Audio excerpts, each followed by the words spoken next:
This is Rejected Knowledge. A couple of years ago, I read myself through the book, The History of the Great American Fortunes by Gustavus Myers, who was a muckraking journalist from the turn of the century during the era of the muckraking journalists. Except he, unlike Upton Sinclair and even Ida Tarbell, even still has some renown now. Unlike those two, Gustavus Myers, he is largely forgotten, and I think that's not altogether accidental, because he really went after the oligarchs in America, the real government, in other words. He really laid them bare. He shined a flashlight on those cockroaches, and none of his historical facts, none of his charges were ever proven to be false. And yet his book today, by the, if it ever is talked about in the mainstream media, is castigated as being unfair and mean-spirited. But they never tell you it was false, because it wasn't. But for the most part, though, Gustavus Myers and his work has been flushed down the memory hole. So anyway, yeah, that's up on my archives, on the Ministry of Truth archives. You can get to that through my links page. Gustavus Myers, The History of the Great American Fortunes. And he wrote two other tomes, historical tomes. One of them I'm going to begin in a few seconds here. And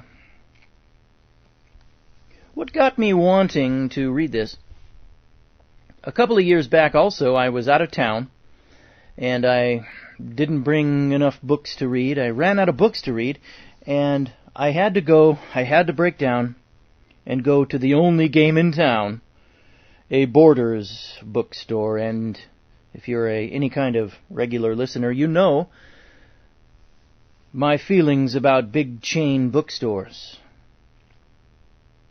It's all crap in there.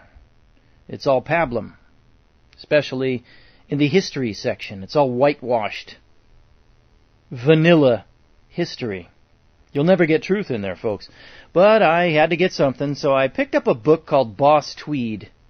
I forget the author's name, some mainstream historical hack.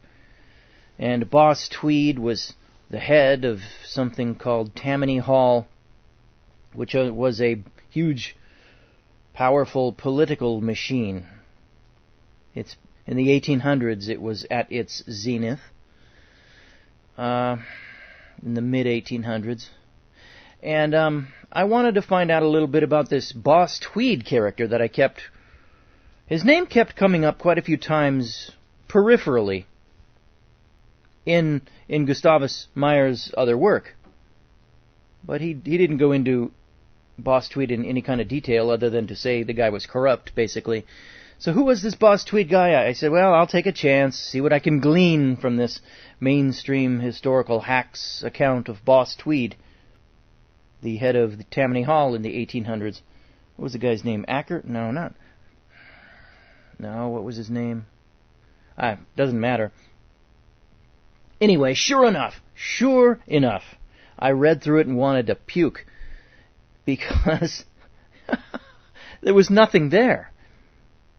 Sure enough, what was there, the author, the mainstream hack history writer, he blamed all of the corruption on Boss Tweed, and on the only few occasions when the bankers, who, you guys know, the bankers are actually the bosses of the politicians in reality. Well, not in this book, of course, because this book followed the official orthodoxy of our country, of our media. And so, the few times, say, John Jacob Astor, who was as crooked as a trombone, the few times his name came up. Was it John Jacob Astor? One of the Astors. I think it was John Jacob. And you know, if you read Gustavus Myers, that the Astors got their fortunes by genociding the Indians. And swindling the Indians and poisoning the Indians with whiskey and outright blowing their heads off. You know what had their agents blow their head off. The bankers don't get their actual hands dirty, but they're more than willing to pay hitmen to do it. So the Astors got their fortunes through murder, genocide, and fraud. And yet, in this book, boy, the Astors were respectable bankers.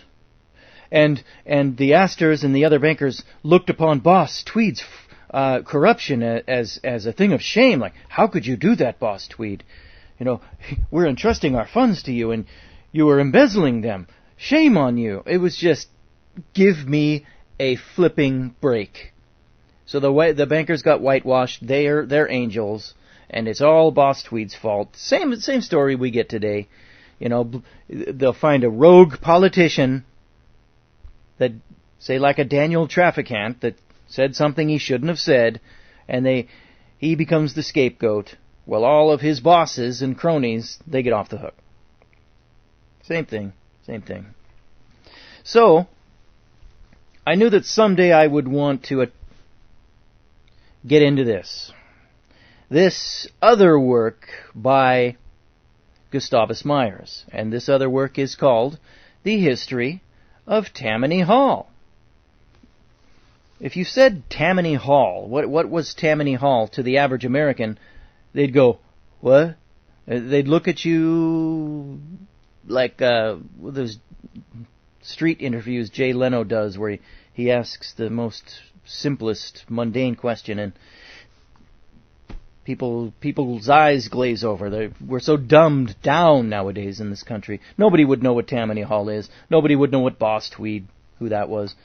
But very few people would. But even those people who wouldn't know the real story. I'm guessing we're going to get the real story here on Tammany Hall and Boss Tweed, etc., in this Gustavus Myers book. I'm also guessing, I haven't got into this at all yet, and so I'm going into this cold, like I usually do, but I'm guessing there's going to be examples of widespread, rampant voter fraud right from the start, right from the get-go, right from the inception of the country. And of course, that makes all you people who still vote out there today, and in doing so endorse your own slavery, that makes you even more foolish when you consider how utterly futile it is to vote in a system that is so corrupt that the leader has already been handpicked by the oligarchs, and they're just letting you go and push a lever and now hit a computer button, click on a mouse button, and makes you feel good, makes you feel like you did something. You did nothing but endorse your own slavery, and that's about it. I'm guessing that we're going to run into just scores of examples of voter fraud right down through the history of America. And nowadays, of course, it's all the more easier with computer black box voting fraud. But it went on all through history, I'm going to guess. And it wasn't just Kennedy versus Nixon in 1960 either in Chicago. No. It was, well, we'll see. I know Gustavus Myers gets into that a little bit in History of the Great American Fortunes.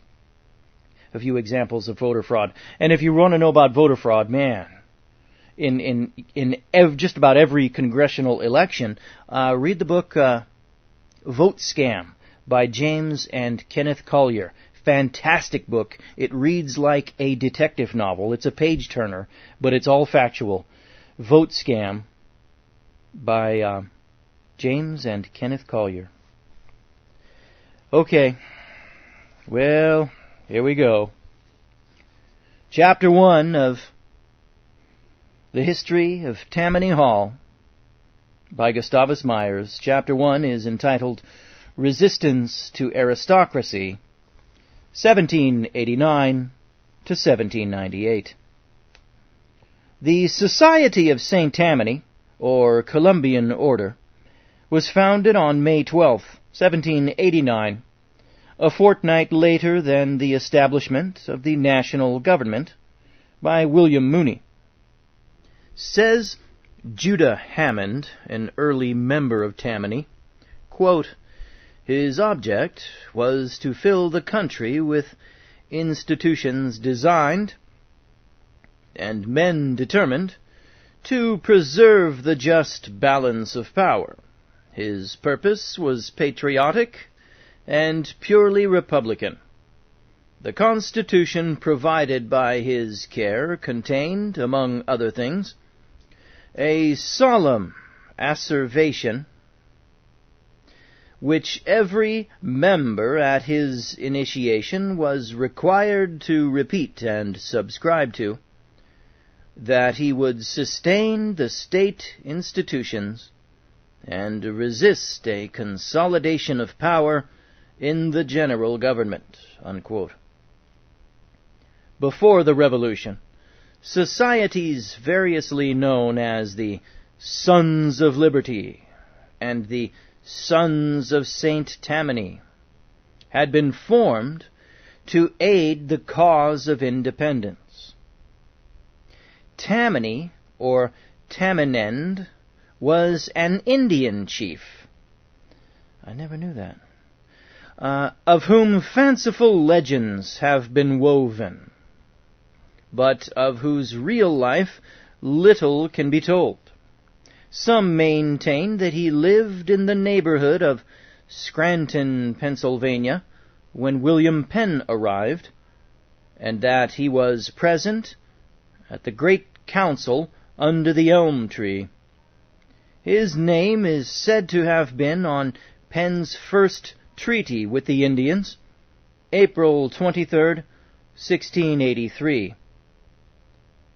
He is also described as a great chief of the Delaware nation, and his wigwam is said to have stood on the grounds now occupied by Princeton University. The fame of his wisdom, benevolence, and love of liberty spreading to the colonists, they adopted his name for their patriotic lodges. When societies sprang up bearing the names of St. George, St. Andrew, or St. David, and proclaiming their fealty to King George, the separatists dubbed Tammany a saint in ridicule of the imported saints. The Revolution over, the Sons of Liberty and the Sons of St. Tammany dissolved. The controversy over the adoption of the federal Constitution had the effect of reuniting the patriotic lodges. The rich and influential classes favored Hamilton's design of a republic having a president and a Senate chosen for life, and state governments elected by Congress. Opposed to this attempt toward a highly centralized government were the forces which afterward organized the Anti-Federalist Party. Their leader in New York was Governor George Clinton. The greater number of the old members of the Liberty and Tammany societies, now familiarly known as Liberty Boys, belonged to this opposition. During this agitation, Hamilton managed to strengthen his party by causing to be removed, in 1787, the political disabilities bearing upon the Tories. New York was noted for its Tories, more numerous in proportion than in any other colony, since here, under the Crown, offices were dispensed more liberally than elsewhere. In the heat of the Revolutionary War, and the times immediately following it, popular indignation struck at them in severe laws. In all places held by the Patriot Army, a Tory refusing to renounce his allegiance to King George ran considerable danger, not only of mob visit, but of confiscation of property, exile, imprisonment, or, in flagrant cases of adherence to the enemy, death. From 1783 to 1787, the Liberty Boys of the Revolution, who formed the bulk of the middle and working classes, governed New York politics. In freeing the Tories from oppressive laws and opening political life to them, Hamilton at once secured the support of a propertied class, parenthesis, for many of them had succeeded in retaining their estates, end parenthesis, a propertied class numerous enough to form a balance of power and to enable him to wrest the control of the city from the Liberty Boys. The elevation to office of many of the hated aristocratic supporters of Great Britain inflamed the minds of the Liberty Boys and their followers, and made the chasm between the classes, already wide, yet wider. The bitterest feeling cropped out. Hamilton, put upon the defensive, took pains in his addresses to assure the people of the baselessness of the accusation that he aimed to keep the rich families in power. That result, however, had been partially assured by the state constitution of 1777. Gauging sound citizenship by the ownership of property, the draftsman of that instrument allowed only actual residents having freeholds to the value of £100, free of all debts, to vote for governor, and lieutenant governor, and state senators, while a vote for the humbler office of assemblyman was given only to those having freeholds of £20 in the county, or paying 40 shillings rent yearly. Poor soldiers who had nobly sustained the revolutionary cause were justly embittered at being disqualified by reason of their poverty, while full political power was given to the property-owning Tories. Wrote one who lived in those days, quote, "The inequality was greatly added to by the social and business customs of the times. There was an aristocracy and a democracy whose limits were as clearly marked by manner and dress as by legal enactment. The aristocracy controlled capital in trade, monopolized banks and banking privileges, which they did not hesitate to employ as a means of perpetuating their power." Unquote. Dr. John W. Francis tells, in his Reminiscences, of the prevalence in New York, for years after the Revolution, of a supercilious class that missed no opportunity of sneering at the demand for political equality made by the leather-breeched mechanic with his few shillings a day. Has anything ever changed since then? In America? Doesn't sound like it. Not for those who know what's going on nowadays. Continuing. Permeated with democratic doctrines, the populace detested the landed class. The founding of the Society of the Cincinnati was an additional irritant. Formed by the officers of the Continental Army before disbandment, this society adopted one clause especially obnoxious to the radicals. It provided that the eldest male descendant of an original member should be entitled to wear the insignia of the order and enjoy the privileges of the society which, it was argued, would be best perpetuated in that way. Jefferson saw a danger to the liberties of the people in this provision, since it would tend to give rise to a race of hereditary nobles. Well, what do you think we have today with the Rockefellers, etc.? Continuing. Founded on the military, arid breeding in turn other subordinate orders. At Washington's suggestion, the clause was modified, but an ugly feeling rankled in the public mind due to the existence of an active party supposedly bent on the establishment of a disguised form of monarchy. It was at such a juncture of movements and tendencies that the Society of St. Tammany, or Columbian Order, was formed. The new organization constituted a formal protest against aristocratic influences and stood for the widest democratization in political life.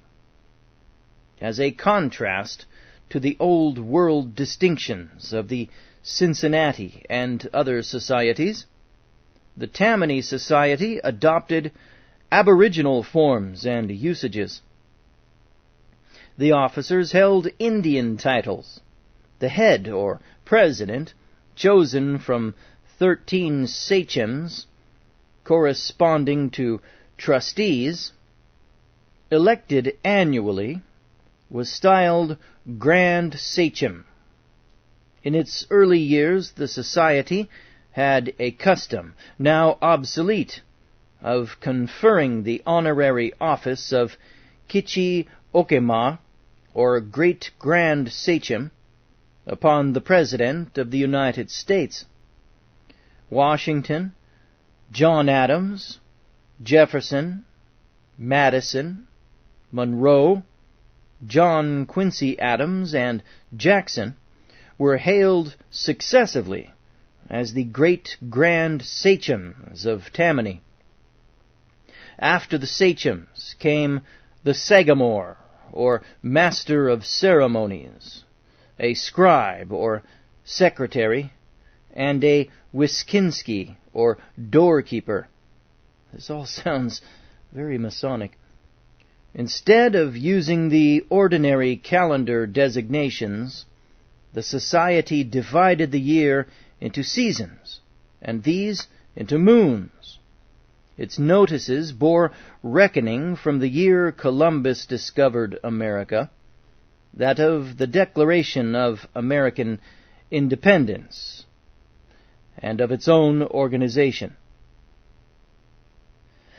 Instead of inscribing New York, July 1800, there would appear Manhattan, season of fruits, 7th moon, year of discovery 308th, of independence 24th, and of the institution the 12th. In early times, the society was divided into tribes, one for each of the 13 original states. There were the eagle, otter, panther, beaver, bear, tortoise, rattlesnake, tiger, fox, deer, buffalo, raccoon, and wolf tribes, which stood respectively for New York, New Hampshire, Massachusetts, Rhode Island, Connecticut, New Jersey, Pennsylvania, Delaware, Maryland, Virginia, North Carolina, South Carolina, and Georgia. A new member of the Tammany Society had the choice of saying to which of these tribes he cared to be attached. Frequently the members dressed in Indian garb and carried papooses in their public parades. They introduced the distinction between long talks and short talks in their public addresses. the name wigwam was given to their meeting place, and Barden's Tavern was selected as their first home. At the initiation of the Grand Sachem, a song beginning, "Brothers, our council fire shines bright," was sung, and at the initiation of a member, another song was sung, beginning, "Sacred's the ground where freedom's found, and virtue stamps her name." The society contemplated founding a chain of Tammany societies over the country, and accordingly designated itself as Tammany Society No. 1. A number sprang into life, but only a few. Those in Philadelphia, Providence, Brooklyn, and Lexington, Kentucky, continued for any time, and even these disappeared about the year 1818, or a few years later. So this explains why there was only one in New York. Tammany Hall in New York. Okay, I get it. The society showed its Indian ceremonies to advantage and gained much prestige by aiding in the conciliation of the Creek Indians. After useless attempts to make a treaty with them, the government undertook, as a last resort, in February 1790, to influence Alexander McGillivray, their half-breed chief, to visit New York, where he might be induced to sign a treaty. To Colonel Marinus Willett, a brave soldier of the Revolution and later mayor of New York City, the mission was entrusted. In July 1790, Willett started north, accompanied by McGillivray and 28 Creek chiefs and warriors.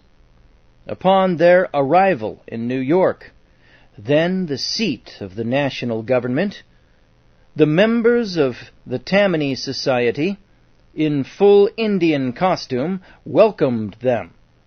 One phase of the tale has it that the Creeks set up a wild whoop, at whose terrifying sound the Tammany make-believe red faces fled in dismay. Another version tells that the Tammany Society and the military escorted the Indians to Secretary Knox's house, introduced them to Washington, and then led them to the wigwam at Barden's Tavern, where seductive drink was served. That sounds pretty accurate.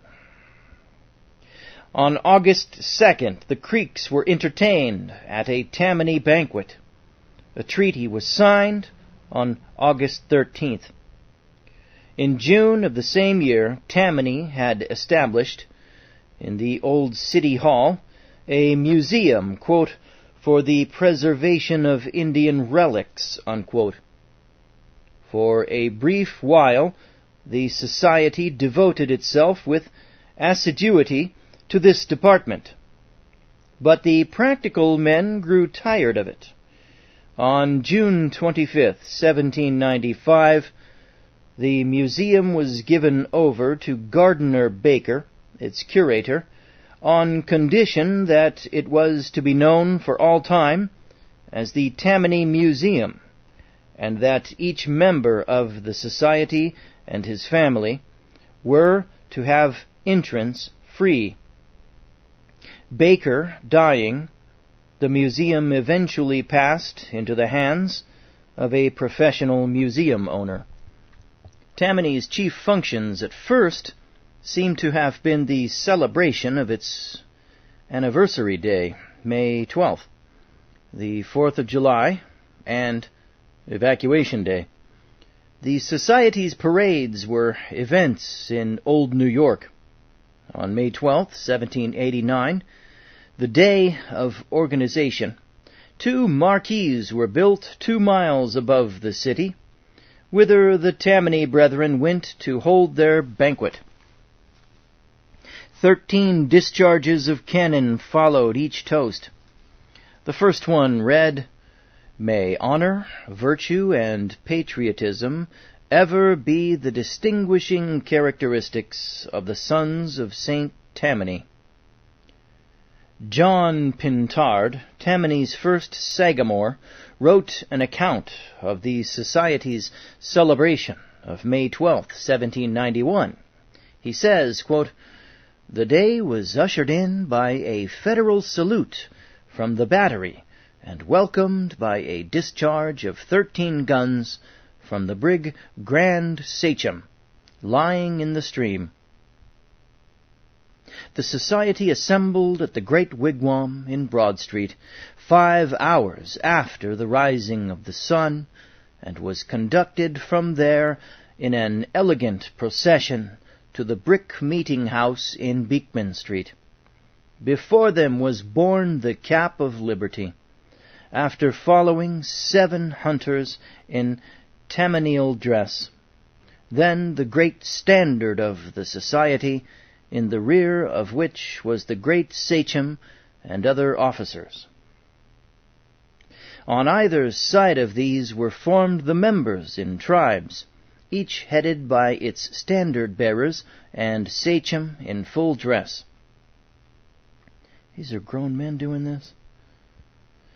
At the brick meeting house, an oration was delivered by their brother, Josiah Ogden Hoffman, to the society and to a most respectable and crowded audience.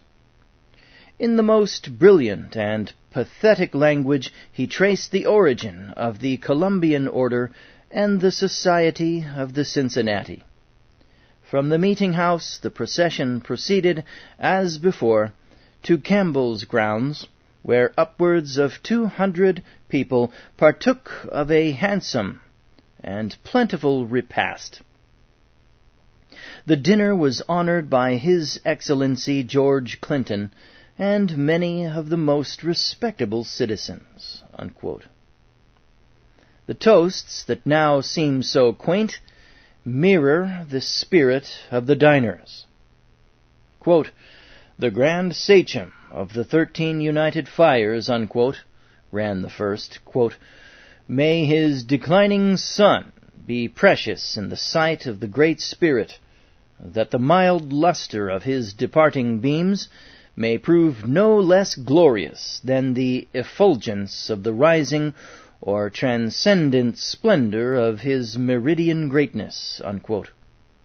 The second, quote, "The headmen and chiefs of the Grand Council of the 13 United Fires, may they convince our foes not only of their courage to lift, prudence to direct, and clemency to withhold the hatchet, but of their power to inflict it in their country's cause." Unquote. Up to 1835, at least, toasts were an important feature in public dinners, as they were supposed to disclose the sentiments, political or otherwise, of the person or body from whom they came. In this fashion, the Tammany Society announced its instant sympathy with the French Revolution in all its stages. On May 12, 1793, the 6th toast read, quote, "Success to the armies of France, and wisdom, concord, and firmness to the Convention." Unquote. Quote, "The first sentence was hardly articulated," unquote, a newspaper records, quote, "when as one the whole company arose and gave 3 cheers, continued by roars of applause for several minutes. The toast was then given in whole, and the applauses reiterated." Unquote. At 10 o'clock that morning, the same account relates, quote, "The society had assembled at Tammanial Hall in Broad Street, and marched to St. Paul's Church, where Brother Cadwallader D. Colden delivered to a crowded and brilliant audience an animated talk on the excellence of the government and situation of the United States when contrasted with those of despotic countries, unquote. In the procession were about 400 members in civilian dress. From each hat flowed a bucktail, the symbol of liberty, and the standard and cap of liberty were carried in front of the line. From the church, quote, the Tammanyals went to their hall, where some 150 of them partook of an elegant dinner, unquote. Public feeling ran high in discussing the French Revolution, and there were many personal collisions. The Tammany Society was in the vanguard of the American sympathizers and bore the brunt of abuse. The pamphlets and newspapers were filled with anonymous threats from both sides.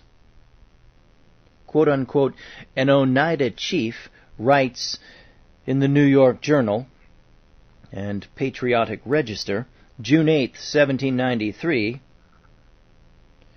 quote, a hint to the Whigs of New York, to hear our brethren of France vilified,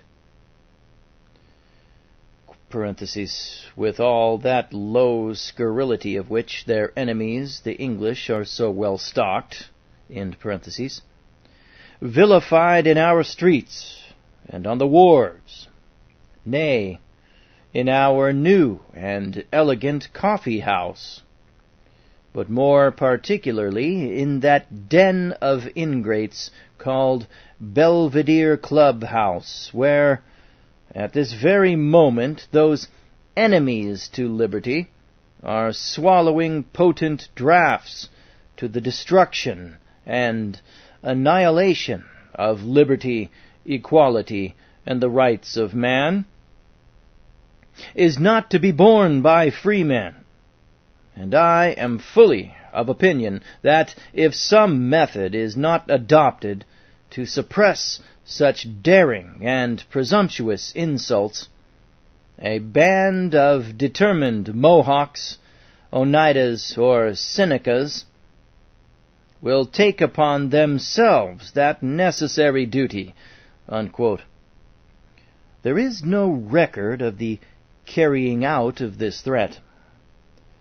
Despite its original composition of men of both parties, the Tammany Society drifted year by year into being the principal upholder of the doctrines of which Jefferson was the chief exponent. Toward the end of Washington's administration, political feelings developed into violent party divisions, and the Tammany Society became largely anti-Federalist, or Republican, the Federalist members either withdrawing or being reduced to a harmless minority. It toasted the Republican leaders vociferously to show the world its sympathies and principles. On May 12, 1796, the glasses ascended to Citizen Thomas Jefferson, whose name was received with 3 cheers, and to Citizen Edward Livingston, for whom 9 cheers were given. Quote, the people, unquote, ran one toast. Quote, may they ever, at the risk of life and liberty, support their equal rights in opposition to ambition, tyranny, to sophistry and deception, to bribery and corruption, and to an enthusiastic fondness and implicit confidence in their fellow fallible mortals, unquote. Tammany had become, by 1796 to 1797, a powerful and an extremely partisan body.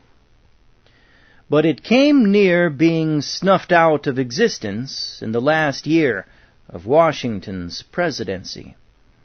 Judah Hammond writes that when Washington, before the close of his second term, quote, rebuked self-creative societies from an apprehension that their ultimate tendency would be hostile to the public tranquility, the members of Tammany supposed their institution to be included in the reproof, and they almost all forsook it. The founder, William Mooney, and a few others continued steadfast. At one anniversary, they were reduced so low that but 3 persons attended its festival. From this time, it became a political institution and took ground with Thomas Jefferson, unquote.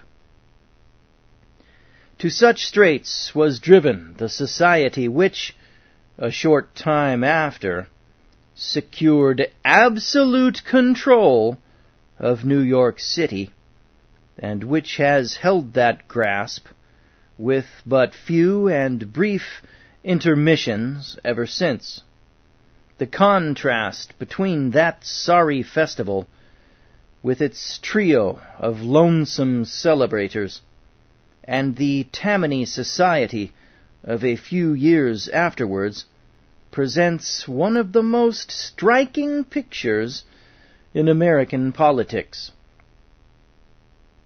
Chapter 2. Aaron Burr at the helm, 1798 to 1802. The second period of the Tammany Society began about 1798. Relieved of its Federalist members, it became purely partisan. As yet, it was not an quote-unquote organization in the modern political sense. It did not seek the enrollment and regimentation of voters. Its nature was more that of a private political club, which sought to influence elections by speeches, pamphlets, and social means. It shifted its quarters from Barden's Tavern to the Long Room, a place kept by a sometime sachem, Abraham or Brom Martling, at the corner of Nassau and Spruce Streets. This wigwam was a forlorn one-story wooden building attached to Martling's Tavern, near or partly overlapping the spot where subsequently Tammany Hall erected its first building, recently the Sun newspaper building. No larger than a good-sized room, the wigwam was contemptuously styled by the Federalists, quote-unquote, the pig pen. In that year, New York City had only 58,000 inhabitants. The wigwam stood on the very outskirts of the city, but it formed a social rendezvous very popular with the bucktails of the time. Every night men gathered there to drink, smoke, and swap stories. Fritz Green Halleck has written of a later time, quote, "There's a barrel of porter at Tammany Hall, and the bucktails are swigging it all the night long. In the time of my boyhood 'twas pleasant to call for a seat and cigar mid the jovial throng." Unquote. This social custom was begun early in the life of the society and was maintained for several decades. Aaron Burr was the first real leader of the Tammany Society. He was never Grand Sachem or even Sachem. It is doubtful whether he ever set foot in the wigwam. It is known that it was never his habit to attend caucuses, but he controlled the society through his friends and protégés. The transition of Tammany from an effusive, speech-making society to an active political club was mainly through his instrumentality. Mooney was a mediocre man, delighting in extravagant language and Indian ceremonials, and was merely a tool in the hands of far abler men. Quote, "Burr was our chief," unquote, said Matthew L. Davis, Burr's friend and biographer, and several times Grand Sachem of the Society. Davis's influence on the early career of Tammany was second only to that of Burr himself. He was reputed to be the originator of the time-honored modes of manufacturing public opinion, carrying primary meetings, obtaining the nomination of certain candidates, carrying a ward, a city, a county, or even a state. During one period of his activity, it is related, meetings were held on different nights in every ward in New York City. The most forcible and spirited resolutions and addresses were passed and published. Not only the city, but the entire country was aroused. It was some time before the secret was known that at each of these meetings but 3 persons were present, Davis and 2 friends. Though Davis was credited with the authorship of these methods, it is not so certain that he did not receive his lessons from Burr. Besides Davis, Burr's chief protégés, all of whom became persons of importance in early New York, were Jacob Barker, John and Robert Swartwout, John and William P. Van Ness, Benjamin Romaine, Isaac Pearson, John P. Half, and Jacob Hayes. When Burr was in disgrace, William P. Van Ness, at that time the patron of the law student Martin Van Buren, wrote a long pamphlet defending him. At the time of his duel with Hamilton, these men supported him.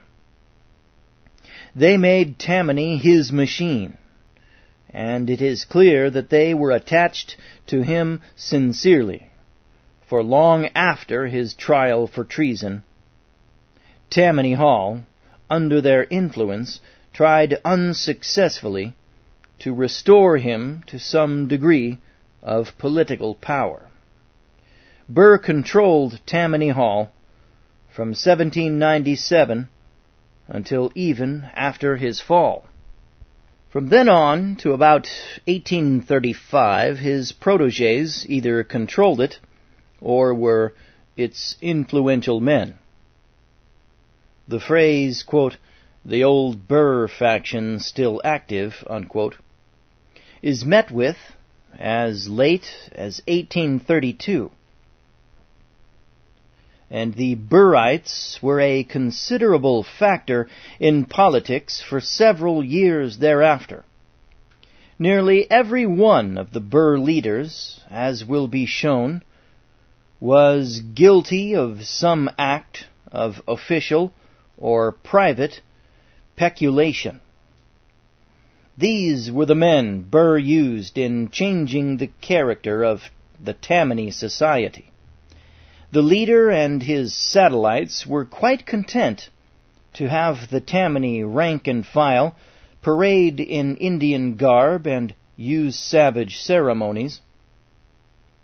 Such forms gave the people an idea of pristine simplicity, which was a good enough cloak for election scheming. Audacious to a degree, and working through others, Burr was exceedingly adroit. One of his most important moves was the chartering of the Manhattan Bank. Without this institution, Tammany would have been quite ineffective. In those days, banks had a mightier influence over politics than is now thought. New York had only one bank, and that one was violently Federalist. Its affairs were administered always with a view to contributing to Federalist success. The directors loaned money to their personal and party friends with gross partiality and for questionable purposes. If a merchant dared help the opposite party or offended the directors, he was taught to repent his independence by a rejection of his paper when he most needed cash. Burr needed this means of monopoly and favoritism to make his political machine complete, as well as to amass funds.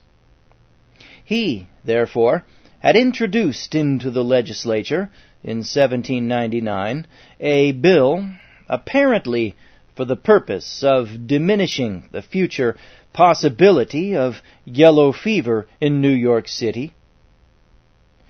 I know where he's going here, because Gustavus Myers covers this in The History of the Great American Fortunes. They passed this bill supposedly to cure yellow fever in New York City, and they didn't cure a damn thing, and it was all about profit. Profit, profit, profit. Same old, same old. Okay, let's continue. Meanwhile, people die. Hey man, the bankers have murdered more people than any group of serial murders you could ever imagine. Continuing. He, therefore, had introduced into the legislature in 1799 a bill, apparently for the purpose of diminishing the future possibility of yellow fever in New York City, incorporating a company styled the Manhattan Company to supply pure, wholesome water. Supposing the charter granted nothing more than this, the legislators passed it. They were much surprised later to hear that it contained a carefully worded clause vesting the Manhattan Company with banking powers. The Manhattan Bank speedily adopted the prevailing partisan tactics. The campaign of 1800 was full of personal and party bitterness and was contested hotly. To evade the election laws disqualifying the poor and working to the advantage of the Federalists, Tammany had recourse to artifice. Poor Republicans, being unable individually to meet the property qualification, clubbed together and bought property. On the 3 election days, Hamilton made speeches at the polls for the Federalists, and Burr directed political affairs for the Republicans. Tammany used every influence, social and political, to carry the city for Jefferson. Assemblymen then were not elected by words, but in bulk. The legislature, in turn, selecting the presidential electors. The Republican Assembly candidates in New York City were elected by a majority of 1, the vote of a butcher, Thomas Winship, being the decisive ballot. The legislature selected Republican electors. This threw the presidential contest into the House of Representatives, ensuring Jefferson's success. Though Burr was the choice of the Tammany chiefs, Jefferson was a favored second. Tammany claimed to have brought about the result, and the claim was generally allowed. The success of the Republicans in 1800 opened new possibilities to the members of the Tammany Society. Jefferson richly rewarded some of them with offices. In 1801, they advanced their sway further. The Society had declared that one of its objects was the repeal of the odious election laws. For the present, however, it schemed to circumvent them. The practice of the previous year of the collective buying of property to meet the voting qualifications was continued. Under the Society's encouragement, and with money probably furnished by it, 39 poor Republicans in November 1801 bought a house and a lot of ground in the 5th Ward. Their votes turned the ward election. The 39 were mainly penniless students and mechanics.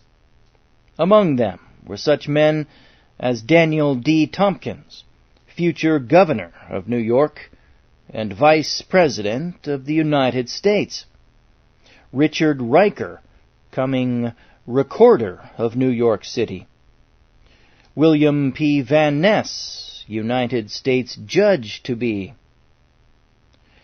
Tunis Wortman, William A. Davis; Robert Swartwout, and John L. Broome, all of whom became men of power. The result in the 5th Ward and in the 4th Ward, where 70 Tammany votes had been secured through the joint purchase of a house and lot at 50 Day Street, gave the Society a majority in the Common Council. The Federalist aldermen decided to throw out these votes as being against the spirit of the law, and to seat their own party candidates. The Republican mayor, Edward Livingston, who presided over the deliberations, maintained that he had a right to vote. His vote made a tie. The Tammany, or Republican men, were arbitrarily seated, upon which, on December 14th, 1801, 8 Federalists seceded to prevent a quorum. They did not return until the following March. The Tammany Society members, as they were called until 1818 or 1814, the Martling men, from their meeting place, soon had a far more interesting task than fighting Federalists. This was the long, bitter warfare, extending over 26 years, which they waged against DeWitt Clinton, one of the ablest politicians New York has known, and remembered by a grateful posterity as the creator of the Erie Canal. Chapter 3. Tammany quarrels with DeWitt Clinton, 1802 to 1809. The quarrel between Tammany and DeWitt Clinton arose from Clinton's charge in 1802 that Burr was a traitor to the Republican Party and had conspired to defeat Jefferson. DeWitt Clinton was a nephew of George Clinton. When a very young man, he was scribe of the Tammany Society. Owing to the influence of his powerful relative, backed by his own ability, he had become a United States Senator at the promising age of 33. His principal fault was his unbridled temper, which led him to speak harshly of those who displeased him. George Clinton thought himself, on account of his age and long public service, entitled to the place and honors heaped upon Burr, whom he despised as an unprincipled usurper. He was too old, however, to carry on a contest, and DeWitt Clinton undertook to shatter the Burr faction for him. To oppose the Tammany Society, which embraced in itself nearly all there was of the Republican Party in New York City, was no slight matter. But DeWitt Clinton, with the confidence that comes of steady, rapid advancement, went about it aggressively. He had extraordinary qualities of mind and heart, which raised him far above the mere politicians of his day.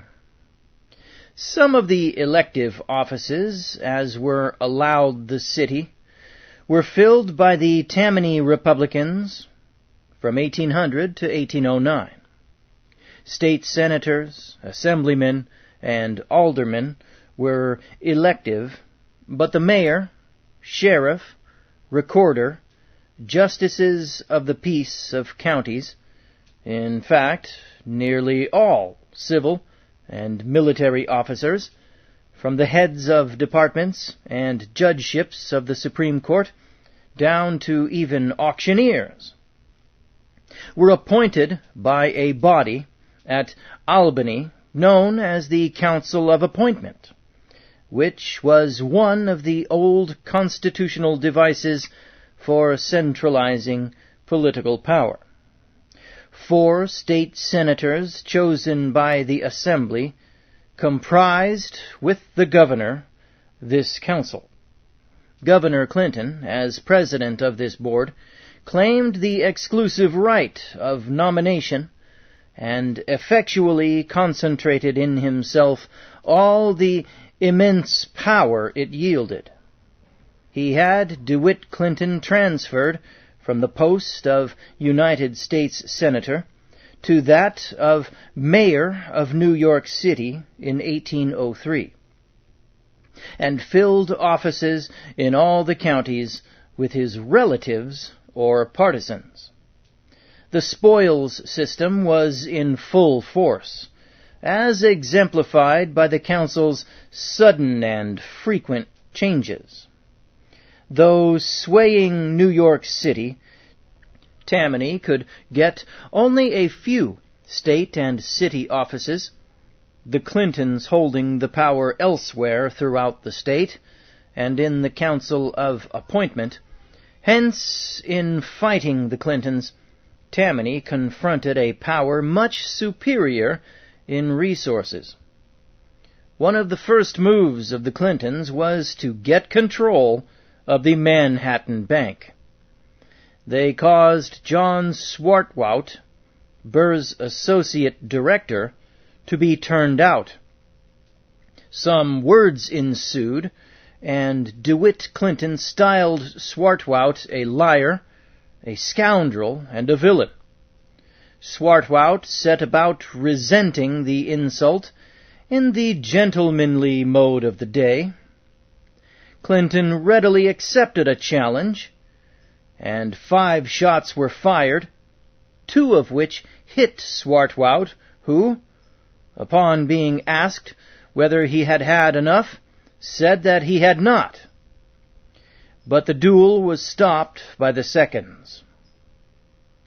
While the Clintons were searching for a good pretext to overthrow Burr, the latter injudiciously supplied it himself when in 1804 he opposed the election of Morgan Lewis, his own party's nominee for governor.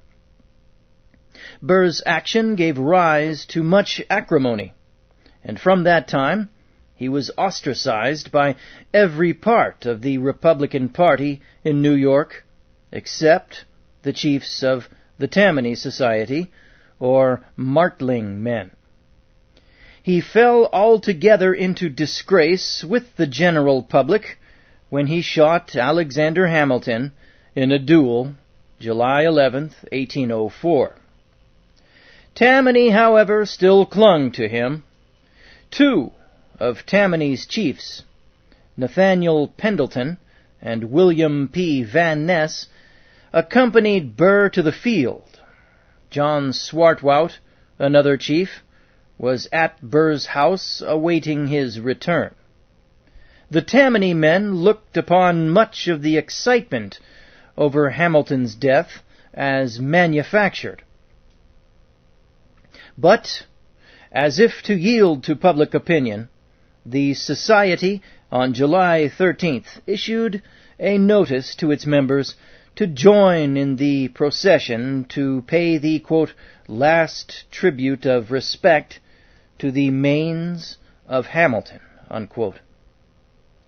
In the inflamed state of public feeling which condemned everything connected with Burr and caused his indictment in 2 states, the sachems knew it would be unwise for a time to make any attempt to restore him to political power. They found their opportunity in December 1805 when, strangely enough, DeWitt Clinton, forced by the exigencies of politics, made overtures to form a union with the Burrites in order to resist the powerful Livingston family, which, with Governor Morgan Lewis at its head, was threatening the Clinton family. The Burrites thought they would get the better of the bargain and be able to reinstate their chief. The negotiators met secretly February 20th, 1806, at Dides Hotel. John Swartwout and the other Tammany chiefs insisted, as conditions of the union, that Burr should be recognized as a Republican, that his friends should be well cared for in the distribution of offices, and that, quote-unquote, Burrism should never be urged as an objection against them. The Clintons, anxious to beat down the Livingstons, were ready to agree to these terms, knowing that Burr's prestige was utterly swept away, and that any effort of his followers to thrust him forward again would be a failure. Clintonites and Burrites set to drinking hilariously as a token of goodwill, but their joy was premature. When the body of the Tammany men learned of the arrangement, they were aroused. The sachems drew off, and the Tammany Society continued to revile Clinton and to be reviled in return. It was just before this that the Tammany Hall political organization, as apparently distinct from the Tammany Society, was created.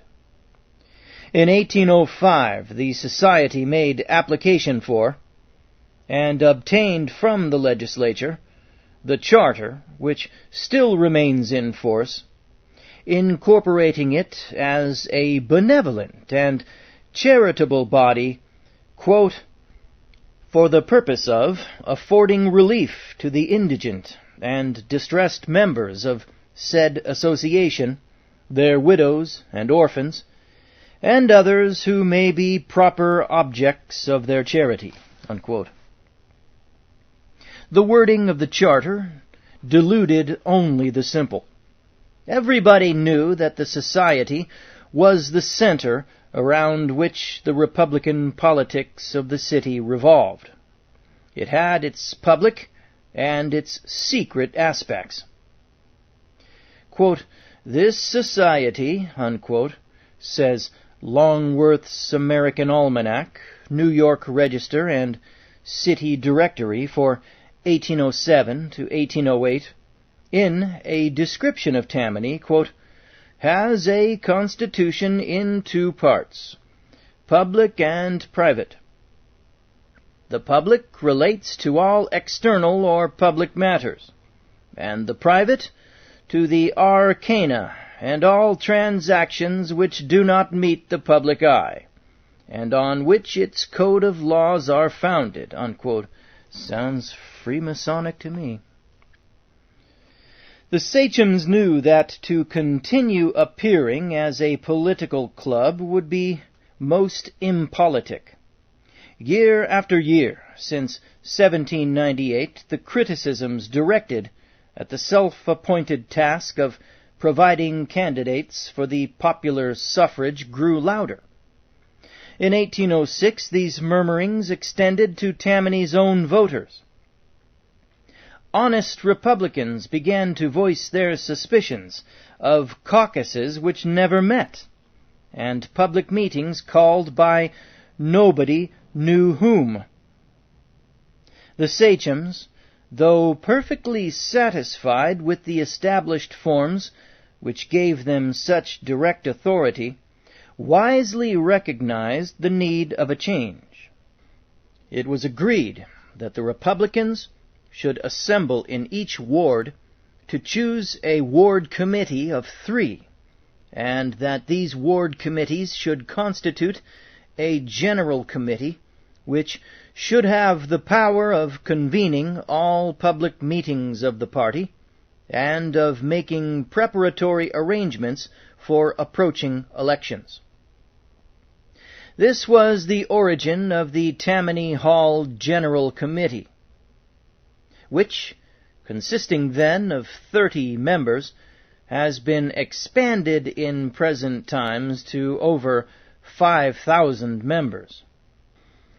At about the same time, each of the 10 wards began sending 7 delegates to Martlings, the 70 forming a nominating committee, which alone had the right to nominate candidates.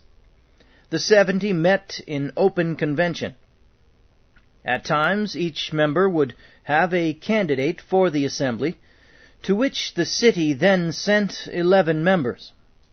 These improvements on the old method gave, naturally, an air of real democracy to the proceedings of the Tammany faction in the city, and had the effect of softening public criticism. Yet, behind the scenes, the former leaders contrived to bring things about pretty much as they planned. The action of the nominating committee was not final, however. It was a strict rule that the committee's nominations be submitted to the wards and to a later meeting of all the Republican electors who chose to attend and who would vote their approval or disapproval. If a name were voted down, another candidate was substituted by the meeting itself. This was called the, quote, Great Popular Meeting, unquote, and its design was supposed to vest fully in the Republican voters the choice of the candidates for whom they were to vote. But in those days, as has always been the case, most voters were so engrossed in their ordinary occupations that they gave little more attention to politics than to vote, and the leaders, except on special occasions, found it easy to fill the great popular meeting, as well as other meetings, with their friends and creatures, sending out runners, and often in the winter, sleighs for the dilatory. To the general and nominating committees was added, several years later, a correspondence committee, which was empowered to call meetings of the party when necessary, the leaders having found the general committee too slow and cumbersome a means through which to reach that important end. To hold public favor, the Tammany Society thought prudent to make it appear that it was animated by patriotic motives instead of the desire for offices, that the people might see how dearly, above all things, Tammany prized its revolutionary traditions. The Society, on April 13, 1808, marched in rank to Wallabout, where it laid the cornerstone of a vault in which were to be placed the bones of 11,500 patriots who had died on board the British prison ships. On April 26th, the vault being completed, the remains were laid in it. The Tammany Society, headed by Benjamin Romaine and the military, the municipal officials, Governor Daniel D. Tompkins, members of Congress, Army and Navy officers, and many other detachments of men of lesser note, participated in the ceremony. The Federalists maintained that Tammany's patriotic show was merely an election maneuver. Subsequent developments did not help to disprove the charge. The Society proclaimed far and wide its intention of building a monument over the vault, and induced the legislature to make a grant of land worth $1,000 for the purpose. Associations and individuals likewise contributed. The political ceremonies connected with the burial having their expected effect, Tammany forgot altogether about its project until ugly rumors, pointing to the misuse of the money collected, forced the Society in 1821 to petition the legislature for further aid in erecting the monument. On that occasion, the Tammany Society was denounced bitterly. It was brought out that such was Tammany's interest in the monument that no request was ever made for the land granted by the legislature in 1808. The legislature, however, granted $1,000 in cash. This sum was not enough, and as Tammany did not swell the amount, though its sachems were rich with the spoils of office, a resolution was introduced in the Assembly, March 4th, 1826, stating that as the $1,000 appropriated February 27, 1821, had not been used for the purpose, but remained in the hands of Benjamin Romaine, the Society's treasurer, it should be returned, and threatened legal proceedings in case it was not. This resolution, slightly amended, was passed on a close vote. There is, however, no available record of what became of the $1,000. During 3 years, culminating in 1809, a series of disclosures regarding the corruption of Tammany officials astounded the city. Rumors grew so persistent that the Common Council was forced by public opinion to investigate. In the resultant revelations, many Tammany chiefs suffered. Benjamin Romaine, variously sachem and grand sachem, was removed in 1806 from the office of city controller for malfeasance, though the Common Council was controlled by his own party. As a trustee of corporation property, he had fraudulently obtained valuable land in the heart of the city without paying for it. The affair caused a very considerable scandal. The Common Council had repeatedly passed strong resolutions calling on him to explain. Romaine must have settled it in some fashion, for there is no evidence that he was prosecuted. On January 26, 1807, Philip I. Arcularius, superintendent of the almshouse, and Cornelius Warner, superintendent of public repairs, were removed summarily. It was shown that Warner had defrauded the city as well as the men who worked under him. Oh boy. My buddy Mr. Swan is gonna love hearing that. Yeah. Say no more. Continuing. Jonas Humbert, inspector of bread and sometimes sachem, was proved to have extorted a third of the fees collected by Flour Inspector Jones, under the threat of having Jones put out of office. In consequence of the facts becoming known, Humbert and his associate inspector, Christian Nestel, discreetly resigned their offices, probably to avert official investigation. Abraham Stagg, another of the dynasty of Grand Sachems, as collector of assessments, failed, it was disclosed in 1808, to account for about $1,000. Two other assessment collectors, Samuel L. Page, for a long time prominent in Tammany councils, and Simon Ackerman, were likewise found to be embezzlers.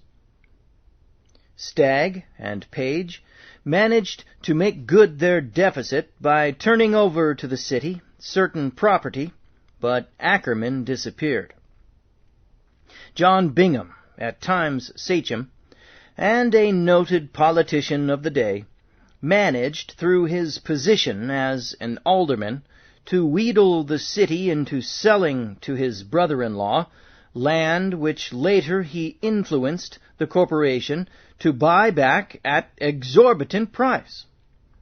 The Common Council, spurred by public opinion, demanded its reconveyance. Even Bingham's powerful friend, Matthew L. Davis, could not silence the scandal, for Davis himself had to meet a charge that, while defending the embargo at Martling's, he was caught smuggling out flour in quantities that yielded him a desirable income. But worse than these disclosures was that affecting the Society's founder, William Mooney. The Common Council, in 1808, appointed him superintendent of the almshouse, at an annual recompense of $1,000, and the support of his family in the place, provided that this latter item should not amount to over $500. Mooney had a more exalted idea of how he and his family ought to live. In the summer of 1809, the city fathers appointed a committee to investigate. The outcome was surprising. Mooney had spent nearly $4,000 on himself and family in addition to his salary. He had taken from the city supplies about $1,000 worth of articles, and moreover had expended various sums for, quote, trifles for Mrs. Mooney, unquote, a term which survived for many years in local politics. The oft-times Grand Sachem of the Tammany Society could not explain his indulgences satisfactorily, and the Common Council relieved him of the cares of office, only one alderman voting for his retention. Most of these leaders were only momentarily incommoded, the Tammany Society continuing, many of them, for years after, in positions of trust and influence. Mooney subsequently was repeatedly chosen Grand Sachem and Father of the Council. Romaine was elected Grand Sachem in 1808, again in 1818, and frequently Sachem. Matthew L. Davis was elected Grand Sachem in 1814, and re-elected in 1815, and was a Sachem for years later. Abraham Stagg remained a leader, and continued to get contracts for street paving and regulating, and neither Jonas Humbert nor John Bingham suffered a loss of influence with the wigwam men. Meanwhile, the sachems were professing the highest virtue. The society's calls for meetings ran like this, quote, Tammany Society, or Columbian Order. Brothers, you are requested to assemble around the council fire in the great wigwam, number 1, on Saturday, the 12th, at 9 o'clock a.m. Wear your bucktail in your hat to celebrate the anniversary of the Columbian Order and recount to each other the deeds of our departed chiefs and warriors, in order that it may stimulate us to imitate them in whatever is virtuous and just." Unquote. The public, however, took another view of the matter. These scandals, and the showing of a deficit in the city's accounts of $250,000, hurt Tammany's prestige considerably. The Republican strength in the city at the election of April 1809 showed a decrease of 600 votes, the majority being only 116, while the Federalists carried the state, and thus secured control of the Council of Appointment. The lesson was lost on the leaders. The society at this time was led by various men, of whom Tunis Wortman was considered the chief power.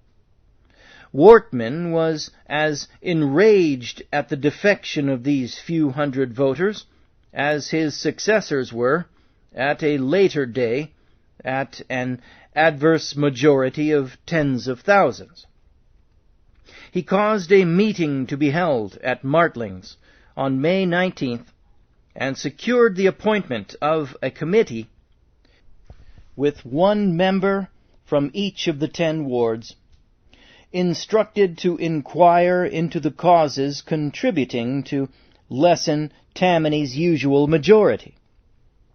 The committee was further instructed to call a general meeting of the Republican citizens of the county on the completion of its investigation, and to report to them that it might be known who were their friends and who their enemies.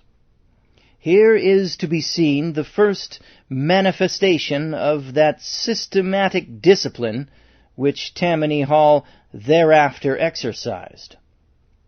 Wortman's plan excited both Clintonites and Federalists.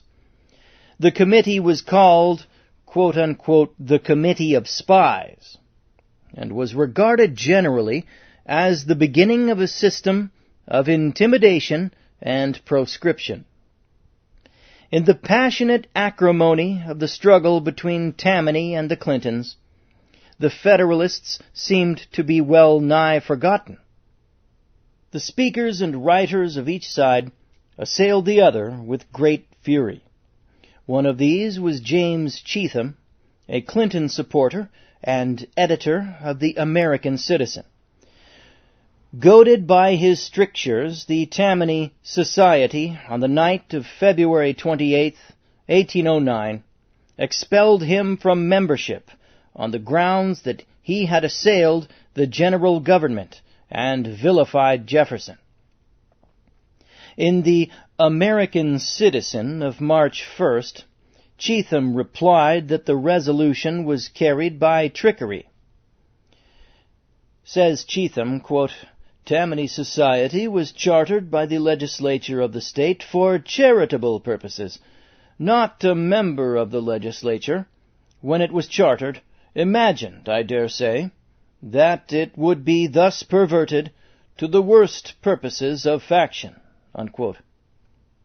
On May 1st, he sent this note to the Grand Sachem, quote, "Sir, I decline membership in Tammany Society. Originally national and republican, it has degenerated into a savage barbarity." Unquote. Cheatham then wrote to Grand Sachem Cowdrey for a certified copy of the proceedings, saying he wanted it to base an action which he would bring for the annulment of the charter of the Tammany Society for misuser. Cowdery expressed regret at not being able to accommodate him. Cowdery wrote, quote, "Tammany Society is an institution that has done much good, and may, and undoubtedly will do more. I do not think one ever can, or ought to, cancel its long list of good actions, and wrest from it its charter of incorporation, the basis of its stability and existence." Unquote. The American citizen thereupon bristled with fiercer attacks upon Tammany. Quote, "Jacobin clubs," unquote, says, quote, "a disciple of Washington," unquote, in this newspaper, July 28, 1809, quote, "are becoming organized to overawe not only the electors, but the elected under our government. Such are the Washington and the Tammany societies. The latter was originally instituted for harmless purposes, and long remained harmless in its acts. Members from all parties were admitted to it, but we have seen it become a tremendous political machine. The Washington Jacobin Club, it is said, consists of at least 2,000 rank and file, and the Tammany Jacobins to perhaps as many. The time will come, and that speedily, when the legislature, the governor, and the council of appointment shall not dare to disobey their edicts." Unquote. Tammany retaliated upon Cheatham by having a bill passed by the legislature, taking away from him the position of state printer, which paid $3,000 a year. Tammany's comparative weakness in the city, as shown in the recent vote, prompted Clinton to suggest a compromise and union of forces.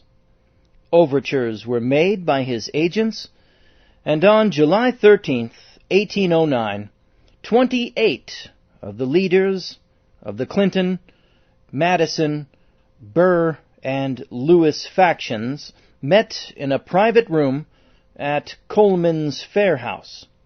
Matthew L. Davis told them the chiefs ought to unite.